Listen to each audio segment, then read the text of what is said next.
Very close to first down marker as Torrance Daniels, an undrafted rookie at strong side linebacker, and Sam Rayburn, a backup, trying to prevent the Falcons from getting the first down. You know, it's amazing, Dick, that the Falcons are such a good running football team, and yet they've not had much success all season long in short yardage situations, whether that be just short yardage situations for first downs or down around the goal line. Here they were faced with 3rd and 1, and it takes a measurement to see whether or not they were able to convert. That has been one of the Achilles heels for this offensive team. And they are short by inches. You know, I'll tell you what, when the Philadelphia Eagles went with so many backups, there was already some pressure on this team to come out and perform, regardless of the fact of them not being in the playoffs. You know, of course, Jim Moore, all week they're talking about what his future is going to be. The pressure got a little bit more intense when now he's going to be playing against basically a bunch of backups. 1:14 remaining in the first quarter. Reno Mahe is back deep, and Michael Kanan will kick. So the Falcons not willing to go for it on 4th and inches on their own 37. And that wouldn't have been a good coaching decision under any circumstances. Kanan and Mahe with a fair catch at the 31. The Eagles lead the Falcons 10-7 as we near the close of the first quarter.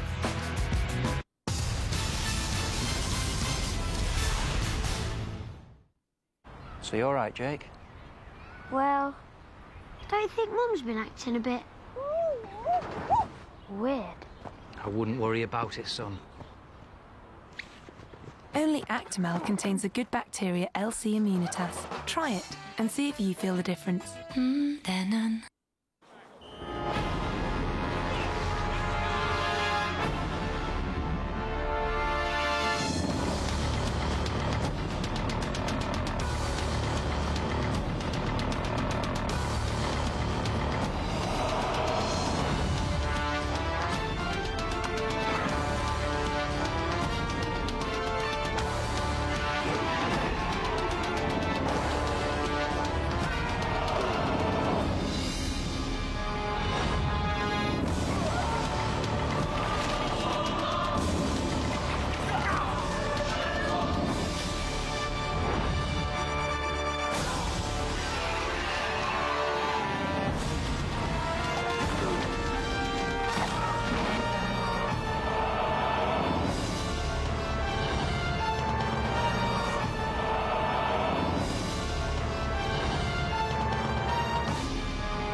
A.J. Feely traded by the Dolphins to the Chargers along with a draft choice for Cleo Lemon, starting for Miami in their finale against Indianapolis, then traded by the Eagles to Miami for a 2nd-round draft choice. The Eagles used it to select Reggie Brown, so that worked out for Philadelphia.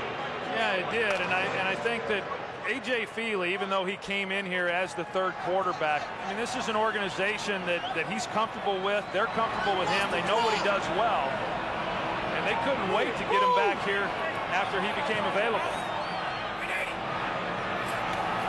First down from the 31 for Feely.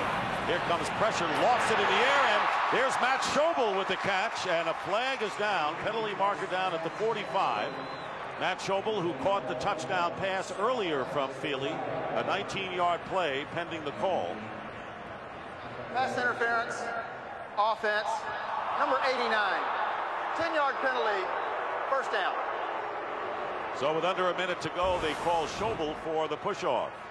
Yeah, watch him as he comes off the ball and see if, you know, he gets the right arm extended. That's what they saw there on Boley. I don't think that he benefited from that, but anytime an official sees an arm extended, whether it's from a tight end or a wide receiver, they're going to call pass interference on the offense.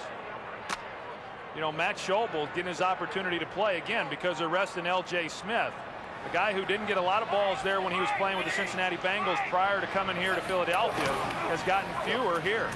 Ryan Moats gets tripped up at the 20-yard line by DeMario Williams. Well, tomorrow, the Tostitos Bowl Bash begins. It all starts with the AT&T Cotton Bowl Classic as Nebraska takes on Auburn. Then it's the Tostitos Fiesta Bowl as Boise State looks to complete an undefeated season when they battle Oklahoma. The Tostitos Bowl Bash begins tomorrow at 11:30 a.m. Eastern, 8:30 a.m. Pacific in high definition, only on Fox. You know, I really think there should be more bowl games. Don't you? Yeah. And final seconds being ticked off. You know, once upon a time they had only 5, believe it or not. That's the end of the first quarter with the Eagles in front 10-7.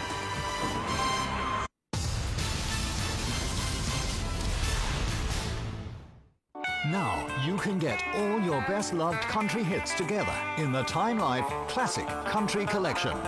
Just walk on by, wait on the corner, Berlin Husky, on the wings of the snow white dove. Patsy Cline, Conway Twitty, Jim Reeves, Put your sweet lips a little closer, Tammy Wynette, to the phone. and the one and only Marty Out in Robbins. the West Texas town of El Paso, I fell in love with a Mexican girl. Every song in the 6-CD Classic Country Collection is the original recording, no re-records, and they're all digitally remastered for the best sound ever. Don't go on Wolverton Mountain. You walk by and I fall to pieces. So call now to enjoy the Classic Country Collection on 6 CDs. If it's not the best country collection you've ever heard, just send it back for a full refund. Plus, use your credit card and you'll get this Hank Williams album free, featuring 25 of his legendary hits. So call now to enjoy the Classic Country Collection on 6 CDs. Plus, use your credit card and get your free Hank Williams bonus album. That's 115 country hits in all. So don't wait. Call the number on your screen now.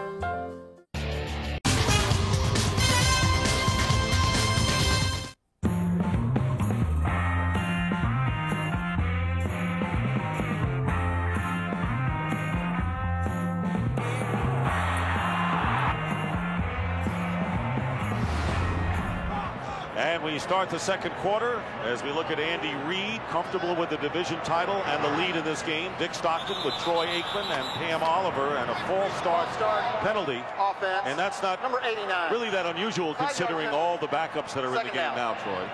Well, yeah, and more than anything, it's the quarterback, A.J. Feely, because, you know, just like the offensive line, and I understand, you know, I know that there's a lot of different faces now along this offensive line, but they had to get used to the cadence when Jeff Garcia came in for Donovan. Now all of a sudden, you know, this group's having to get adjusted to, and there's another one. False start. Offense. Number 79. 5-yard penalty. Second down. That's Todd Harrimans, who moved over to left tackle from left guard when the changes were made. You know, and Todd Harrimans, he just signed a new contract extension a couple of days ago, and that's one of the things that Andy Reid and Joe Banner and the organization here in Philadelphia has done a great job of over the years, is signing their players early and doing a great job managing the cap. Second and very long from the 5. Feely gets it off, and it's caught by Thomas Tapei, the fullback, and he is down at the 19-yard line. By the way, Ryan Moats, who limped off, you saw a little while ago, replaced by Reno Mahe.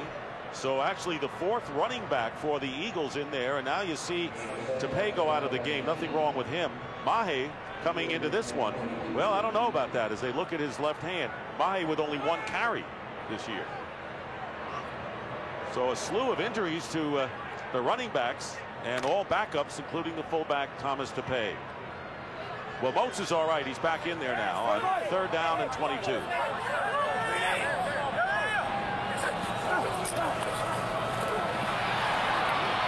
Feely going deep and trying to get it to Greg Lewis, incomplete. So it'll be 4th down, and the Eagles will punt. Well, and A.J. Feely, he definitely had a shot there to Greg Lewis. The Atlanta Falcons decided to bring some pressure. left Lewis one-on-one on the outside. They just failed to connect. And Greg Lewis, I know, is a guy who a couple of years ago this organization was very high on. I'm a little surprised that he hasn't developed more than what he has here over the last couple of years. Dirk Johnson gets off a poor kick, and the Falcons will let it roll, and it will finally stop at the 43 of Atlanta. Break early here in the second quarter, 10-7 the Eagles.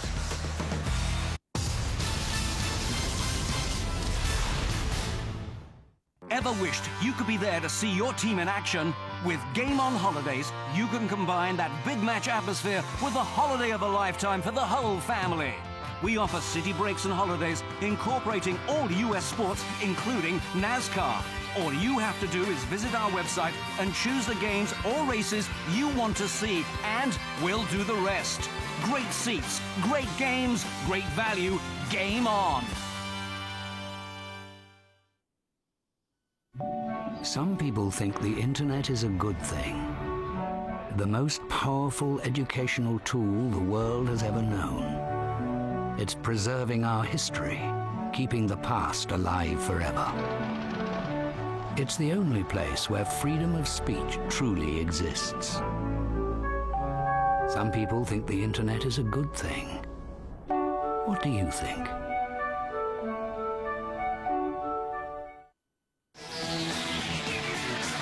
Start the new year on NASN with an exclusive college football bowl presentation. First up, Auburn play their third straight January game as they meet the Nebraska Cornhuskers in the Cotton Bowl live from Dallas, Texas. Then later at 1 a.m., our BCS Bowl coverage begins with the Fiesta Bowl as Boise State make their BCS debut against the Oklahoma Sooners. A live and exclusive college football bowl game day. This Monday, live college bowl series only on NASN.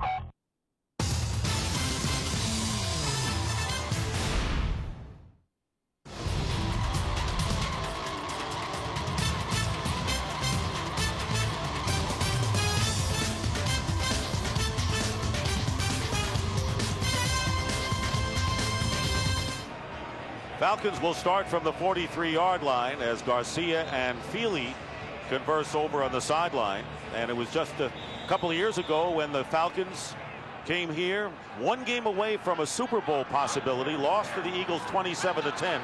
Since then, Jim Mora's Falcons have won 15 and lost 16. On first down, Michael Vick getting time and going deep, and nearly intercepted by Considine as the ball seemed to fly away from Roddy White.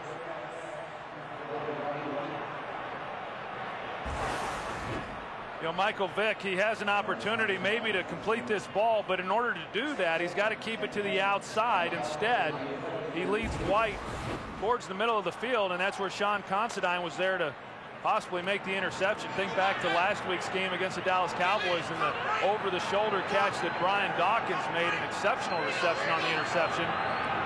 Considine not able to pull off the same catch. 2nd and 10, and here's Jarius Norwood up the middle. So, you know, everybody knows, it's no secret that Jim Mora and his coaching future right now is at stake, and Arthur Blank, the owner, has a decision to make, and reportedly will come sooner than later.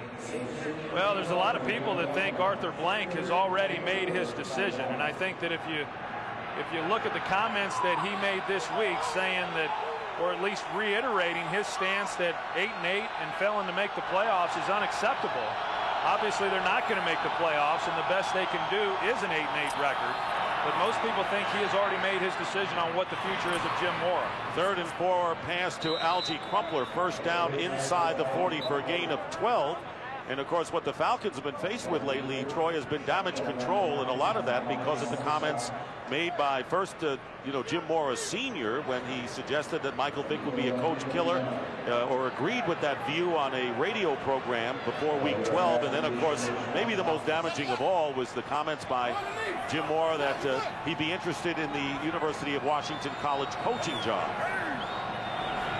First down for the Falcons on the 39.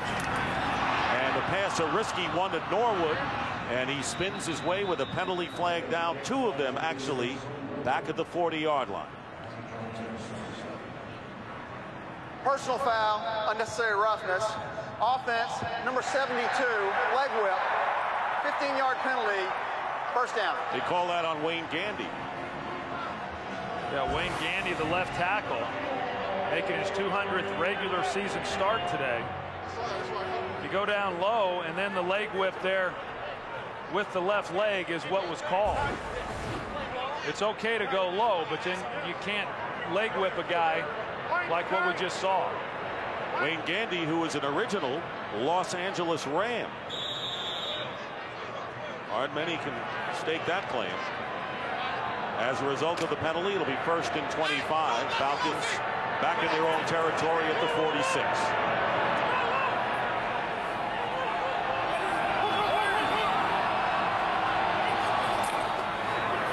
They give to Norwood. But the Eagles pursue well, and out of bounds he goes. And right now, for a game break, let's again go to Joe Buck. Joe. All right, Dick, you know a thing or two about a leg whip, or maybe it's an orange whip.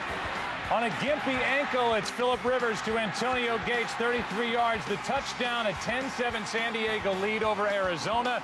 Trying to fend off Baltimore. They lead 3-zip over Buffalo, trying to secure home field advantage. Dick, Troy, Pam, it's all yours. All right, Joe, and we'll be welcoming you back for the playoffs, starting with the wild card beginning next week. Orange whip, you think he's referring to the Syracuse Orange whip? Not sure. With Joe, it's hard to tell. Second down and long. Vick out of the shotgun, throws the short pass to Warrick Dunn, and Dunn gets to midfield, a gain of 3. So Michael Vick has had, for him, a record-breaking year, first for him, and yet you look at the one-loss record and the inconsistencies, and they loom large for Michael Vick this year. Well, there's no question that he's been terrific as far as running the football, setting the record. First quarterback to ever go over 1,000 yards. But if you look at this team and the games where they have struggled, they've paralleled the struggles that Michael Vick has had as a passer. And so I really believe that in order for this team to continue to get better and to play more consistently, Michael Vick's got to play more consistently as a passer. 3rd down and 20. Vick gets hit in the face. Flag goes down, and now he is dragged down by a hand. Sean Considine gets there, and 2 penalty markers there, and Michael Vick took quite a hit right in the face by Considine. Personal foul, unnecessary roughness. Defense, number 37, blow to the quarterback's head. 15-yard penalty, automatic, first down. Well, here comes Considine at the bottom of the screen, and he goes high, and then he grabs the face mask. You know, there as he was going by Michael Vick, he was in a great position, actually, to make a tackle, you know, in the chest, a clean tackle, and make the sack. But Michael Vick steps up, and when he did, Considine then grabbed the face mask. That was a pretty easy call. Looked like they were trying to dismember number 7. Well, I will tell you that Jim Johnson, you know, as far as this defense getting better, one of the reasons, along with the play of the defensive line, as to why they have gotten better is Jim Johnson has called more blitzes here over the last 4 games during this winning streak as well, and he's continuing to do that with these younger players. First down at the 43. Here is the bootleg, and Michael Vick gets the first down again, and inside the 30-yard line, a 14-yard gain by Vick. You get a chance to see how difficult it is. You know, Considine made the tackle previously, you know, out in the open field. He's going to get another opportunity here. Michael Vick puts one move on him, and then Considine slips. And I will tell you that this field, it may not look all that bad to our viewers. It's one of the worst fields right now in the National Football League. It's basically dirt and sand with very little grass. First down at the 29-yard line, and Vick going deep. He has Jenkins there, and the ball is batted away. Great coverage by Joselio Hansen, number 22. Couldn't have played that any better. This was another ball by Michael Vick that, you know, just gets away from him a little bit because of where the position was to Jenkins. If the ball's to the outside and leads him, it's a chance for a touchdown anyway, but Hansen had inside technique, and the ball was thrown to the inside. Now, Hansen showed you right there why he's a defensive back and not a wide receiver, because he didn't catch that one for the interception. How would you compare this field to the old Veterans Stadium? That's a tough one. Well, nothing was worse than Vet Stadium, I can assure you. I've had a few concussions there at that stadium. Really? Here's Norwood. And riding Norwood was Jerome McDougal. I don't know if it had so much to do with the surface as much as it had to do with Clyde Simmons and Reggie White, though. Gang Green, as they called him back then. Maybe a combination of the two. You know, that's the one thing, and I comment on it often, that, you know, this Eagles defense over the years, whether it's been Jim Johnson or Ray Rhodes or Bud Carson, Buddy Ryan, it's a defense that's always been based on getting pressure on the quarterback, and nobody did that better than Reggie White. 3rd down and 8. Falcons on the 27, 3 wide receivers. And there is the fade. And Roddy White has it knocked away by Hanson again, getting a lot of work. A lot of these backup players getting a chance to play, and they want to show Andy Reid that they can play. So Morton Anderson will come in to attempt a field goal. You know, here Rogelio Hanson again on coverage. And Rogelio Hanson, you know, he played this spring over in NFL Europe, and then he goes right from that league to training camp in the NFL. He has played a lot of football this season, and you got to believe his body is absolutely worn out. Morton Anderson with a 45-yard field goal, and the kick is good. So Anderson last week became the all-time leader in made field goals. 2 weeks ago, the all-time leader in scorer. Here's Hanson defending White. He's been busy in that last series. 10-10.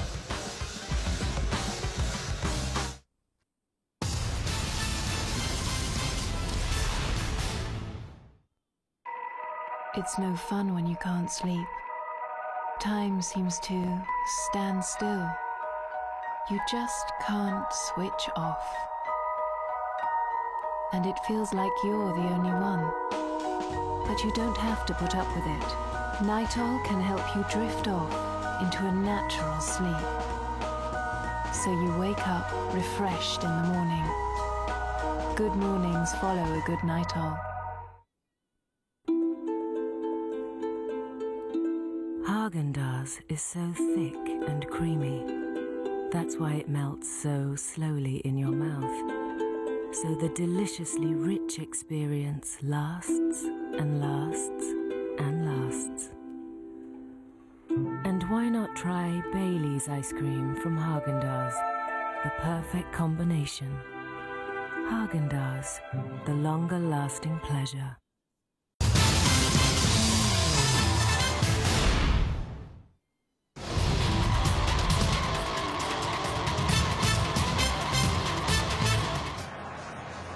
Tied at 10, and Jim Mora going around and talking to his players, and I don't think any coach wants to have a losing record.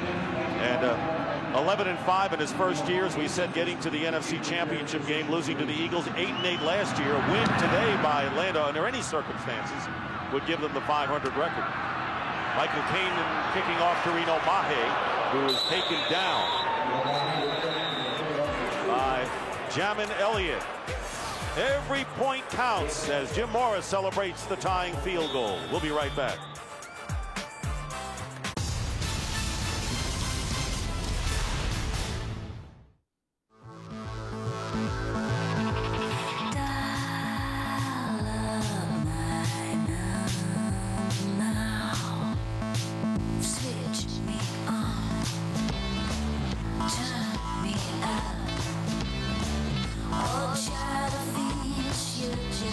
Call and text your T-Mobile mates more, so you won't miss a thing.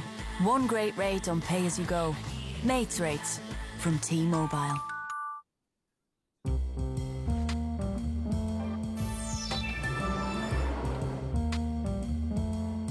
Technology has made your morning easier. Why not your shave? The Philips Smart Touch XL is designed to shave more with every touch, with 3 shaving rings in each shaving head. And because it pivots to stay on your face and neck, even tricky hairs are cut. Simplicity is making every stroke count.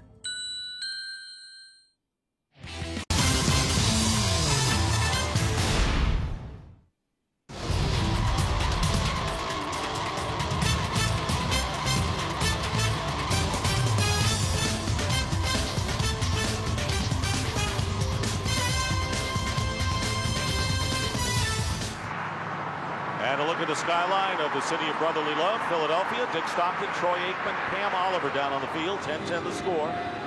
And they came out in their painted best for this day. And it's turned out to be a New Year's Eve party celebrating the Eagles division championship. I tell you, and even after they found out that the Cowboys lost and that meant then that the Eagles clinched the NFC East, they haven't lost their enthusiasm, you know, here at the Link, as they call it. Todd Weiner, the right tackle for the Falcons, doubtful as to his return. He's shaken up. Basket goes in motion.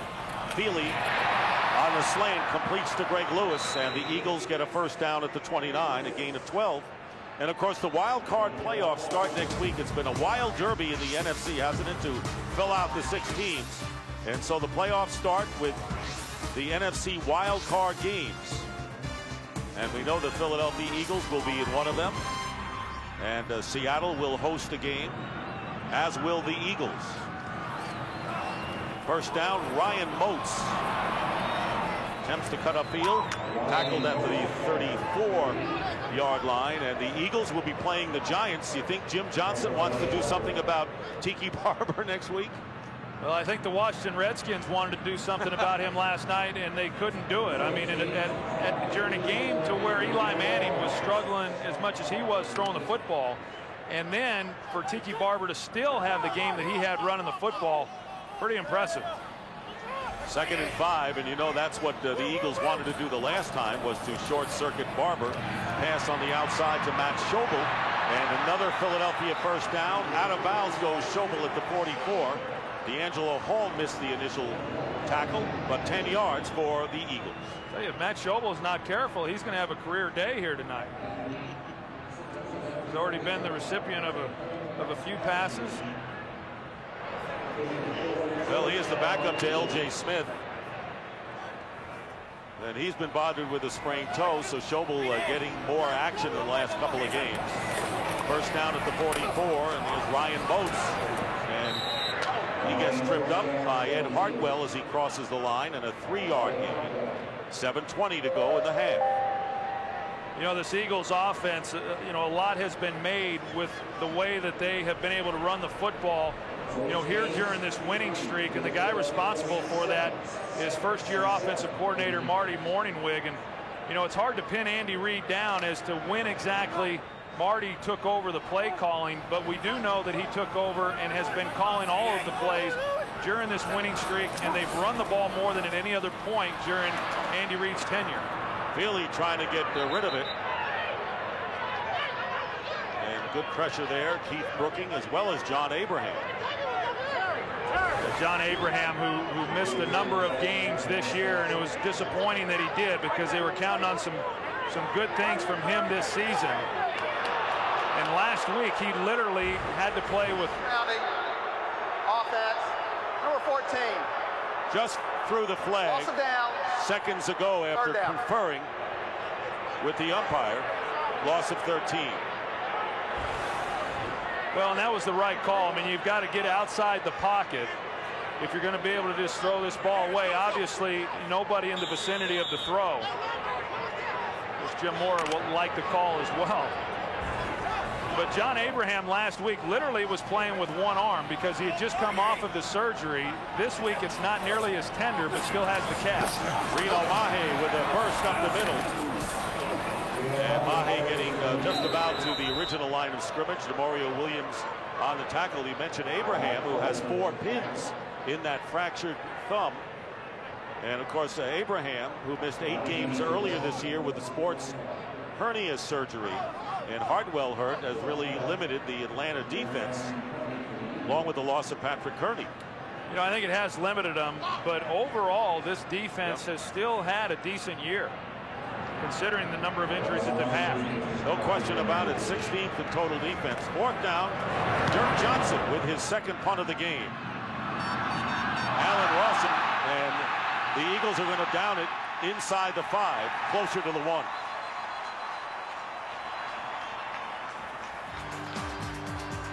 So Allen Rawson, normally a sure-handed, good decision man back there, let it go, nearly hit him.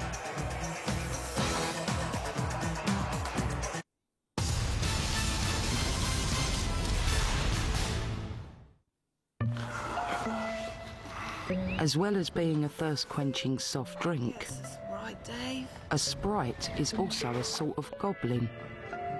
This Sprite is not so refreshing at a festival. And it definitely hasn't got any taste. Here we go. Right and left and right and right. Left and right and right and left. Try new Sprite Z. Great Sprite taste, 0 added sugar. TV Digital ist da. 14 Tage volles Programm. Top-Übersichtlichkeit im großen Format. Neu und einzigartig in Deutschland. Komplett mit allen Programmen von Kabel Digital Home. Plus ARD, RTL, Pro7 und Co. in einem Heft. Alle 31 Kabel Deutschland Programme mit Bewertung und allen Sendeterminen. Bestellen Sie jetzt Ihr Abo unter 080 5 99 77 44. TV Digital, das ist die Zukunft.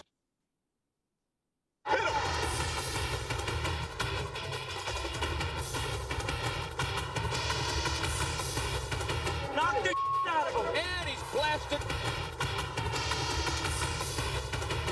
Let's go now, DJ. Let's go. Let's go hit somebody. Hit somebody. Oh, what a hit. He's hit the ball, Dave.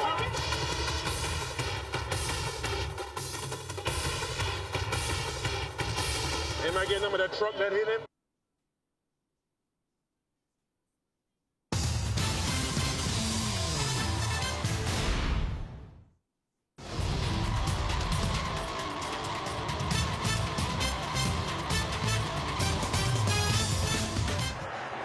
Falcons and Eagles tied at 10 with just under 6 minutes remaining in the second quarter. Quinn Ojanaka replacing the injured Todd Weiner at right tackle as the Falcons will start from the 2.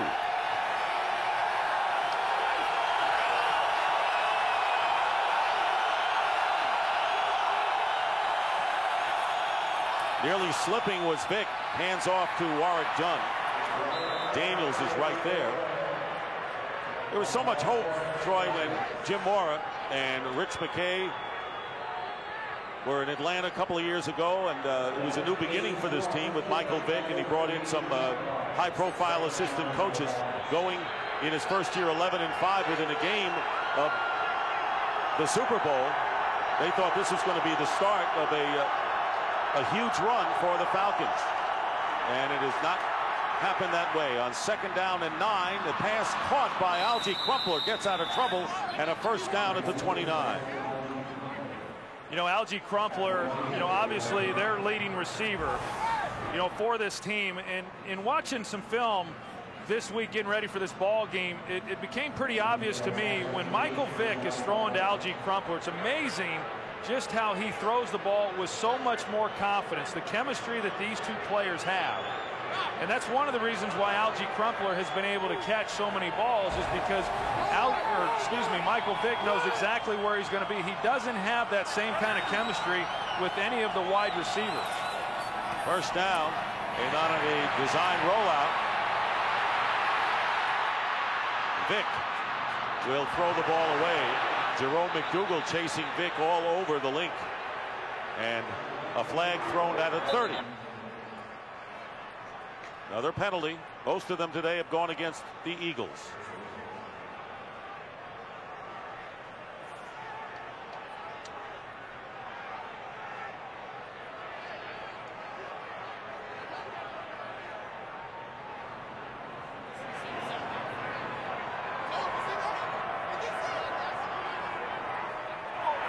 Pass interference, offense, number 83.